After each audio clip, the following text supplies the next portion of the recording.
قسەکردن لەسەر ئەو بابەتانی کە ئەم پیاوە ڕێزانە باسییان کرد. من سوپاسی کاک هیوە و کاک ئیدریس دەکەم. پرسیارێکم بۆ هەر سێیشیان، ئایا ئەو قسانی کە کاک هیوا کردی ئێمە چەند جار هەوڵمان داوە، یەک جار هەڵتان داوە کە 600 پرسیارتان کردووە وایە نردوودانە بە حکوومەتی ئەم وڵاتەکە، ئایا گەندەڵیتان بەرچاوی ئەم نابێتان بۆ حکوومەتی ئێرەکە وایە ئێمە لە کوردستان چیمان بەسەرێت؟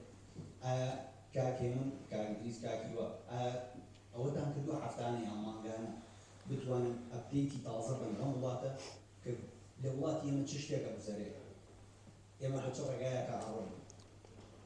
سپاسان دەکەم، دەستان خۆش بێت.